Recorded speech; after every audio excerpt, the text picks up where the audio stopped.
Chapitre 5. Le meurtrier a-t-il frappé de nouveau? Le lendemain, il fait un temps magnifique. C'est le début d'une belle journée d'été pour faire un pique-nique dans une prairie. Enfin, on ne visite plus de volcan. Se réjouit Daniel. Tu parles. Ça commence pour de bon. Réplique Luc. Tu as oublié le Cantal, c'est l'éternel auvergnat. Oh là là, Soupire Daniel. on ne grimpe vraiment pas aujourd'hui? Demande-t-il à Alex. Non, ne t'inquiète pas. Mais vous savez qu'on peut aussi monter sur une construction qui est, disons, la sœur de la Tour Eiffel. Tu le regardes étonné. Qu'est-ce que ça veut dire? Dit Thierry en hochant la tête. En Auvergne, il y a une sorte de Tour Eiffel. Seulement, elle n'est pas en hauteur. Continua Alex sans se laisser décontenancer. Lui aussi, il parle comme un oracle. Plaisante Thierry. Vous ne me croyez pas? Eh bien, vous allez voir, le car nous attend. Le car long d'un mince pâturage où pèsent des vaches à la robe brune.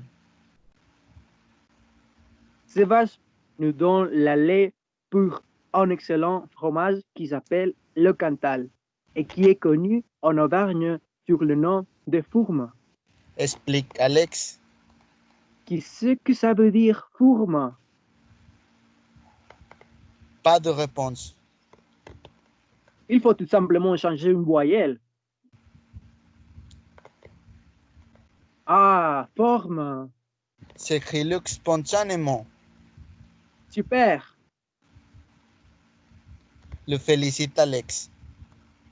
Ce nom vient de la forme des bois où on a mis le fromage.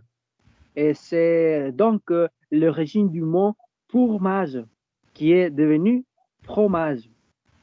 Cool. Remarque Daniel. Mais je vois partout des vases et pas des tours courbées. Où sont-elles alors? Dans les imaginations d'Alex. Peut-être qu'il a eu des hallucinations ou vu un mirage. Ricane Thierry. Des mirages en Auvergne. Génial. Une nouvelle attraction touristique.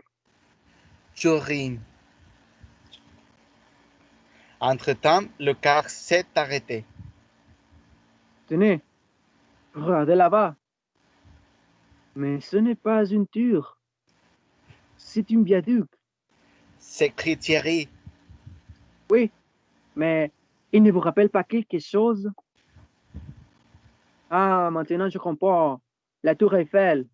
Dit Luc. Alex a vraiment encore quelque chose à nous raconter. En effet, les plans du pont du Garavi, c'est le nom de ce viaduc qui est long de 164 au nom et haut de 85-95 mètres, selon l'ingénieur Voyer. C'est Gustave Eiffel qui a construit le pont. Grâce à cette expérience, Gustave Eiffel a pu construire la célèbre tour Eiffel pour l'exposition universelle en 1889. Donc, il est vieux, le pont. Remarque Luc. Oui, il a exactement 5 ans de plus que la tour Eiffel. Bon, maintenant on va descendre à la Truyère. Regarde le barrage. C'est Rombal et après, on va chercher un bel endroit pour pique-niquer. On ne va pas descendre à pied quand même. Demande Daniel. Non, pas de panique. On prend le car.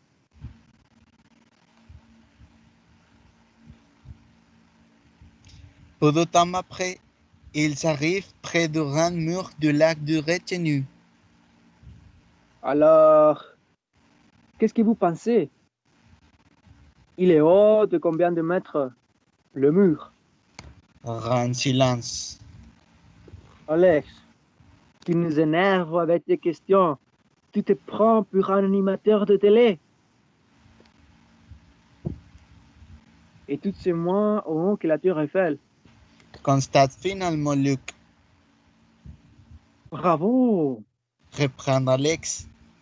Il fait exactement 85 mètres de hauteur et 400 mètres de longueur. C'est une question à combien?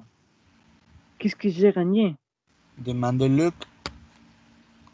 Alors, quand est-ce qu'on va pique-niquer? Demande Thierry, qui ne semble pas s'intéresser aux chiffres. J'ai une soif terrible. Attends, encore 10 minutes.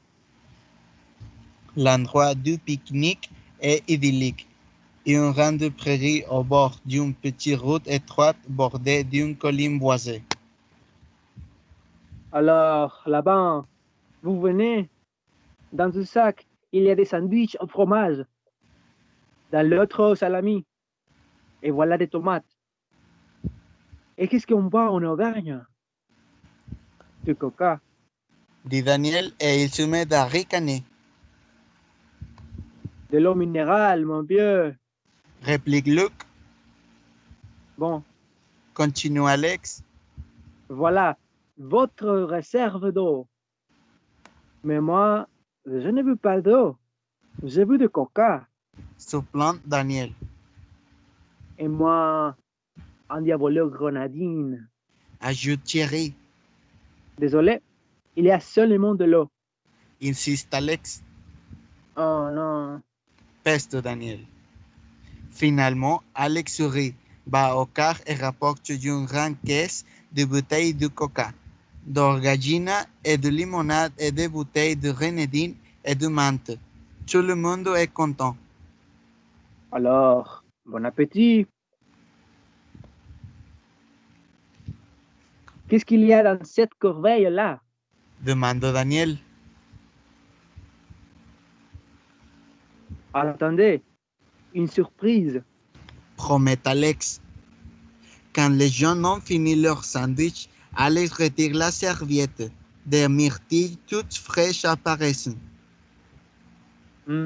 C'est bon. dit Daniel. Vous avez encore 3 quarts d'heure. Vous pouvez faire ce que vous voulez. Je vais au fond vous détendre, mais ne quittez pas la prairie. Je ne veux pas vous chercher. Sébastien et Julien s'éloignent un peu de groupe. Julien s'allonge dans l'herbe, met ses écouteurs et écoute de la musique rock. Sébastien reste assis. Il regarde le paysage, excepté le bavardage des autres. Tout est calme. Son regard suit la petite route de campagne et juste avant le dernier virage visible, s'arrête sur une vieille orange en voie à moitié cachée par les buissons et les arbres et sur une camionnette noire fermée. Tout à coup, Sébastien se lève, fait quelques pas et s'arrête comme frappé par la foudre. Un roson qui semble très fort porte un énorme sac en plastique noir à demi rempli dans la camionnette. Puis la camionnette démarre et disparaît. Eh, vous ne voulez pas jouer au fou avec nous? Demande Thierry. Qu'est-ce qu'il a, Sébastien? Il a l'air chamboulé. Laisse-les. Et toi, Julien? Je préfère écouter de la musique. Mais non, Un peu déçu, Thierry rejoint le groupe. Julien, les meurtriers, je viens de les voir. Bégaye Sébastien. Quoi? Qu'est-ce qui se passe? Julien respire à fond. Tu te moques de moi? Non, là-bas, dans l'orange, il vient de partir. Il a transporté quelque chose dans un sac en plastique noir. La voix de Sébastien devient de plus en plus forte. C'est donc là qu'il a tué les filles. Pas si fort. Avertit Julien. Prudemment, il regarde les autres, qui, un peu éloigné, jouent au foot. Insouciant, dans son imagination, Sébastien revoit la photo de la jeune fille, ses yeux brillants, son beau sourire. Il prend alors une décision courageuse. On va voir. Tu n'as pas peur. Bon, un peu quand même. Je t'accompagne. Dit Daniel. Si on se dépêche, on aura assez de temps. Il nous reste tout juste une demi-heure, mais personne ne doit le savoir. Sébastien regarde encore une fois si la voie est libre. Oui, c'est bon. Les amis se consacrent à leur match de foot et Alex porte le reste du pique-nique dans le car. À l'abri de hauts buissons et d'arbres, ils descendent le pré en direction de la range. Sébastien regarde sans arrêt autour de lui. Il est inquiet. Qu'est-ce qui ne va pas? Demande Julien incertain. Je veux seulement être sûr que personne ne nous voit. Mais ce qu'il n'avoue pas, c'est la peur affreuse à la pensée de se trouver soudain en face d'un meurtrier. Il est trempé de sueur froide. Julien semble deviner ses pensées. Il règne un silence de mort. Seuls des bruissages épais les séparent de l'endroit de l'horreur. Ils se sortent au moindre bruit. Une branche qui craque sous leurs pas. Un oiseau qui s'envole. On ne peut pas passer par ici. Il faut passer par la route. Chuchote Sébastien. Les alentours de la range ne sont vraiment pas bien entretenus. Partout les mauvaises herbes poussent et des murs sauvages rendent l'accès à la range très difficile. Regarde, des traces. Quelqu'un est venu ici il n'y a pas si longtemps. Chuchote Julien. Après avoir hésité un moment, Sébastien et Julien prennent leur courage chaudement et se glissent jusqu'à la grande porte en bois de la range. Sébastien a les mains qui tremblent quand il saisit le verrou lourd. Il est fermé à clé. On l'utilise souvent. Le métal est tout poli. Remarque Sébastien. Reviens, supplie Julien. Supplie Julien, qui soudain ne se sent pas très bien. Ce type ne va pas revenir tout de suite. Réplique Sébastien, qui essaie de regarder à l'intérieur de la range pour découvrir le secret. Tu vois quelque chose dans la grange. Dit Julien à voix basse. La poussière danse dans la lumière terne et différents ustensiles de La jardinage. poussière danse dans la lumière terne et différents ustensiles de jardinage se dessinent vaguement dans la pénombre. Je, je crois qu'on voit mieux de là-bas. Les fentes entre les planches sont plus larges. Encore hésitant, Julien suit son ami. Sébastien ne scrute pas la fente. Il ouvre la bouche pour crier, mais aucun son n'en sort. Juste devant lui, sur une grande table de bois, à côté d'un scié, il y a un grand couteau souillé de sang frais. Derrière, une hache est appuyée contre un billot en bois brut. Quelle horreur! Pendant quelques secondes, les jambes de Sébastien se dérobent sous lui. Il pense qu'il va s'évanouir. Vite, partons. S'écrie-t-il. Et pris de panique, il se met à courir. Il heurte une vieille bruyette et les épines des murs sauvages laissent des traces sanglantes sur ses bras et ses jambes. Haletant et complètement essoufflé, Julien le suit en trébuchant.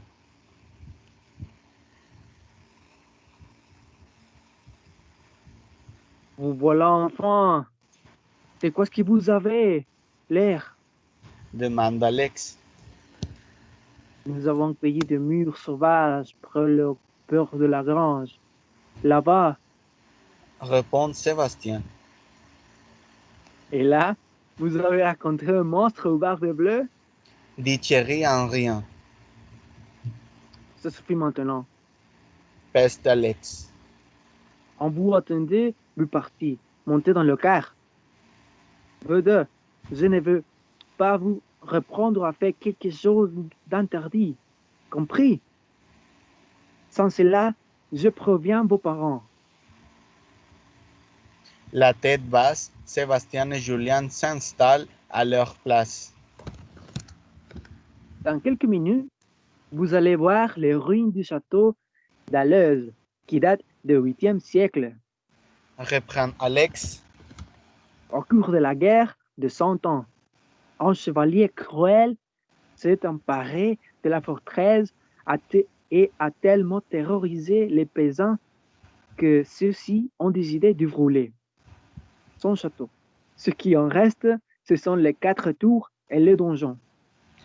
L'aventurier n'a pas eu de descendants, On la visite, la forteresse. demande Luc. Non, mais le dernier jour de vos vacances, on y retournera pour assister au spectacle son et la lumière et au magnifique feu d'artifice. Oh, super! Dit Daniel. Hé, Sébastien et Julien, vous avez entendu? Un feu d'artifice! Crie Daniel enthousiasmé. Plonge dans ses pensées, Sébastien lève les yeux. Julien regarde fixement par la fenêtre.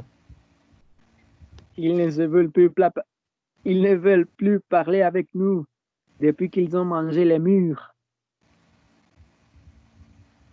Ils étaient peut-être ensorcelés. Se moque Thierry. Tout cela nous dérange par Sébastien et Julien. Personne ne peut savoir quelle terrible séquelle les trouve. Les ados rentrent à la colonie de vacances en passant par Sainte-Fleur, ville construite sur une table de basalte. Chapitre 6. L'horreur revient. L'après-midi est libre. Certains garçons jouent au vol ou au ping-pong. Daniel et Luc s'amusent aux jeux vidéo dans le sous-sol du bâtiment. Sébastien et Julien vont vers la clôture et regardent la forêt plongée dans un silence mystérieux. Hey, qu'est-ce que vous faites là? Vous voulez obtenir le record du monde de 2 regards en l'air? Leur dit Thierry d'une voix ironique.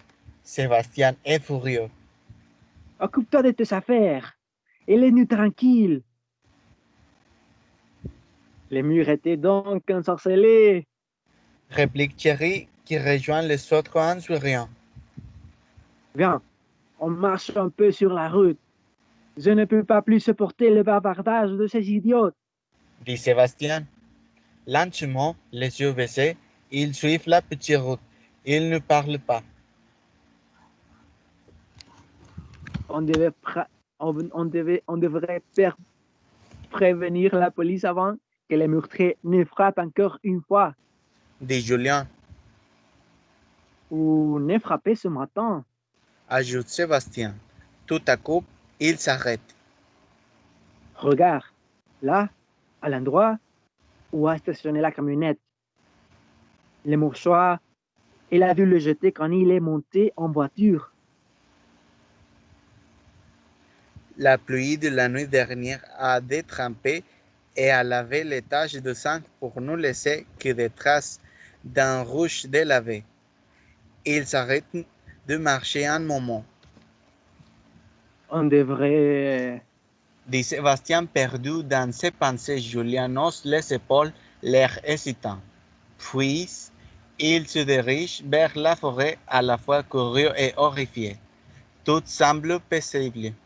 On entend seulement un pique-vert qui donne des coupes de bec contre l'écorce d'un arbre.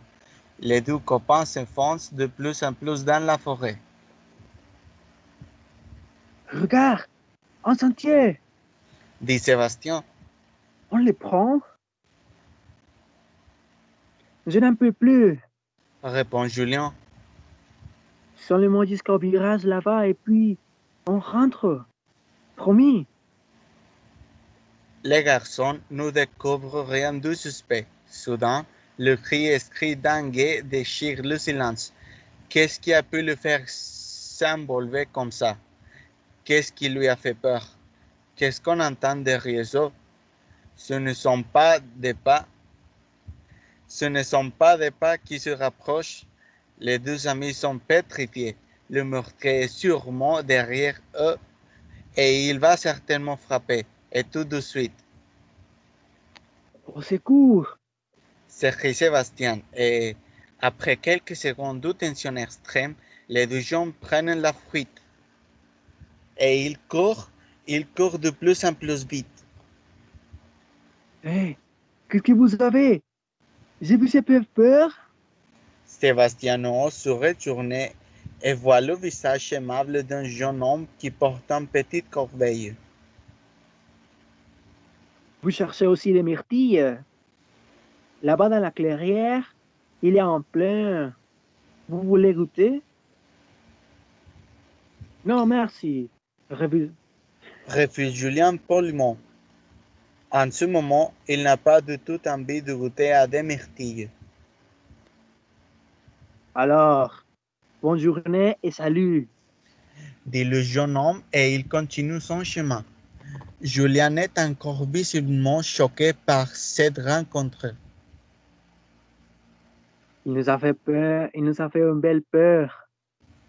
Imagine-toi, s'il avait vraiment été l'homme avec le sac en plastique noir. Le meurtrier n'est pas certainement pas dans la forêt en plein jour. Viens, Bien, on continue encore un petit peu jusqu'au parking là-bas. On est bête. exclame Julien et il se frappe la tête de la main. Sur le mouchoir, il y a des taches de sang. Tu ne comprends pas? Sur les mouchoirs, il y a des taches de sang. Tu ne comprends pas? Sébastien interroge Julien de regard. On peut faire une analyse génétique pour découvrir le meurtrier. Génial. Répond Sébastien. Vite, rentrons. À ce moment, une voiture arrive sur le parking. Les pneus crissent, les deux portières avant ouvertes. Non, non, non, S'écrie une voix de femme indignée. non. Oh, oh, oh, oh, oh. Puis un cri déchirant retentit à travers la forêt. Sébastien et Julien respirent fort. Des grosses gouttes de sueur froide apparaissent sur leur front. Ils tremblent de tous leurs membres et regardent avec effroi en direction du parking. Des secondes horribles passent. Puis une voix Puis une dit. Déjame, ouais. Puis une voix dit.